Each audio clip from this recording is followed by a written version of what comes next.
Welcome back. All right, we're going to talk about New Jersey, and then tomorrow it'll be Chicago's turn. So we've got New Jersey Devils up today in the list of teams that missed the playoffs and how we get there. New Jersey's among the more unsurprising teams in terms of those that missed the playoffs.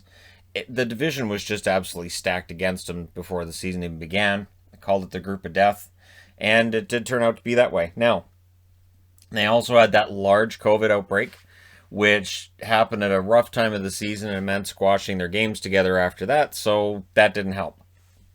There were a lot of players who were down. Wasn't it like 17 or 18 at one point? It was a lot. So 19-30-7 is their record. It's not a great record. And then you look at the stats that are underlying that, and it just seems to get worse. 145 goals for. They need to score more than that. 194 goals against. They need to allow fewer goals than that. That's just the basics of hockey. You need to outscore your opponents. They just didn't do it very often. And their special teams are abysmal. This was a team that, in terms of their overall look at next year, everything has to get better. Their power play, 14.19%, which was 28th in the National Hockey League. Their penalty kill, 70.95%, which was 31st, dead last worst penalty kill in the National Hockey League. And it is remarkable then that there are definitely some silver linings with this team, including Pavel Zacha, who went on a nice point scoring streak, ends up with 17 goals, 18 assists, 35 points in 50 games, and had a really good season for them. He did. So that's definitely one player took a step forward this year. There are positives. When I was looking for an underperforming contract, I apologize to PK Subban. However, his has to be the one that qualifies because he makes $9 million a year. So that $9 million a year price tag means the amount of cap space he's eating up: 5 goals, 14 assists in 44 games. While he improved from last year, it still to me qualifies as an underperforming contract. So for Subban, again, that bounce back year was there, not quite to where he used to be though, and I don't think he's going to getting back to that standard he had, say, 5 years ago. Their top goaltender, it has to be Mackenzie Blackwood, who was 14, 17, and 4, 902 save percentage, which is low, 3.04 goals against, which is high. But while he didn't have a fantastic second half of the season, I still think Blackwood's one of the best young goaltenders in the game. And I'm looking forward to seeing his continued development with the Devils and what happens with him next season and beyond. You have to think he's the long-term solution for them in net. A team that since Corey Schneider kind of fell off there, they've been looking for that guy, and Blackwood apparently is it. So that's the good news, and I wouldn't read too much into his stats from this year. It was just a disastrous year all around for the Devils, and it impacted his numbers as well. So they're pending unrestricted free agents. Nothing major here, and this is a team that's been well under the cap this year, and I would expect them to be well under the cap next year as well. Ryan Murray, his contract's up. If he wants to stay in New Jersey, he'll probably take a pay cut to do it. I don't know if they keep him. I don't know if they don't. We'll see what happens. He's going to go through injuries during the season, so we'll see whether or not they decide to bring him back, and if that allows them to get him for cheaper. Connor Carrick, Matt Tennyson, Scott Wedgwood, none of these guys are major free agents. And in terms of the guys who, that would have been on this list, they moved Palmieri and Zajac over to the New York Islanders. And the early returns seem to be that they did pretty well on that trade. But again, we'll see what happens. And we'll see if either Palmieri or Zajac ends up back in New Jersey after this season is done. Now, restricted free agents. It's a longer list. Not a lot of big raises here, though. That's one thing about a team that has a record like this. You're probably not looking at a lot of guys getting, big money raises. Like Nick Merkley, Michael McLeod. Nothing major there. Yanni Kuokkanen, however, had a very good season. He was good. And Yegor Sharangovich. Sharangovich and how much he makes is going to be fascinating to me, because Sharangovich, good two-way forward, played very, very well for the New Jersey Devils. Probably, to me, my favorite of their forwards this season. And I'm saying that because he sure didn't play very much this year. Nathan Bastian, Jonas Siegenthaler, all restricted free agents. And again, to me, Kuokkanen and Sharangovich stand out because they were prominent by the end of the season. You're going to want to pay them. And then it's how much do you pay them, and are they just bridge contracts? Probably. They're probably just bridge contracts because of the flat cap and all the uncertainty surrounding it. Key injuries. I could have populated this list with others, but I went with Jesper Bratt, who missed time. He only misses the 6 games, but still, when your team isn't scoring enough goals, it matters. PK Subban, of course, was down with COVID at the end of the year. Missed a number of games at the end of the season due to that. Nico Hischier, who had a very injury-filled first season as captain. I would expect him to play a lot more next year. Hischier, I know what the ceiling is for Hischier, and the ceiling envisioned by a lot of Devils fans is Bergeron level or Couturier level. He's not there yet, but with everything he's been going through early in his career, I do think he probably does get there. And Mackenzie Blackwood, who did miss some time. Aaron Dell ended up playing in net for them.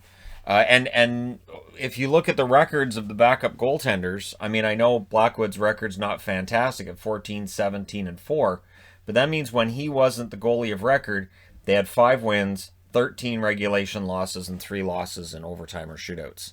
So they definitely had a better record with him in net, even though by the end of the season he's below 500 for his points percentage. Players that were 22 and under that appeared on their roster this year. Again, the 22 and under has nothing to do with prospects. Nothing to do with prospects. I'm just talking about players that played on their roster this year that are 22 years of age or younger. Jack Hughes, who's only 19 and still, he's pretty good. Yegor Sharangovich, Jesper Bratt, sorry. And all these guys very young. Yanni Kuokkanen, Ty Smith, who had a very understated rookie season. I think that because New Jersey things got as ugly as they did, I think it took away from some of the interest that Ty Smith may have drawn as a possible Calder contender. Michael McLeod, Nico Hischier, their captain. Mikhail Maltsev, Jesper Boquist, Nolan Foote, Marian Studenic, who came in towards the end of the season. He looked good. Kevin Ball, who may be a top 6 defenseman next season. He looked good in his call-up. And Tice Thompson, Tage's brother. So there's a lot of good young players here. And again, there's others coming. The 22 and under is just about players who played on their roster who are age 22 and younger. Now, the record this year shows you that it started off with some promise and it ends up not sticking around. 5-3-2 after 10, that's good. And then 7-11-2 after 20, and this is after the outbreak. 12-14-4 after 30 games, 14-20-6 after 40 games, 16-21-7 after 50, and then 19-30-7 after 56. So you've got some hope. Maybe they can turn things around by about the 30th game, but past that, it starts to get dicey quickly. So for New Jersey, a team that has a lot of good young players, how did they do against teams in their division? Glad you asked. They were 5-1-2 against Boston. They had this hold on Boston until late in the season. I have no idea what it is, but Boston didn't play well against them, or New Jersey played really, really well against Boston. Both of those things are probably at least somewhat true. They were 4-3-1 against Buffalo. And of course, their outbreak ends up hitting the Sabres, which caused all these concerns and questions about how the NHL was running things. 2-5-1 against the Islanders. 2-6 against the New York Rangers. 4-3-1 against Philly. So they had a decent record against Philly. 2-6 against Pittsburgh. 0-6-2 against Washington. So yeah, if you've won 2 games or less against 4 of your divisional opponents, you're probably not going to be anywhere near the playoffs. And that's where they end up. But they played well against Boston, not in their division next year. They played well against Buffalo, same.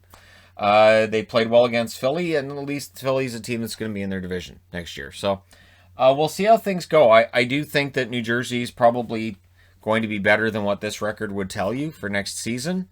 It's going to depend on a lot of that young core coming together and Hughes taking that next step. And again, if you're in a fantasy keeper league, Jack Hughes is likely very, very popular.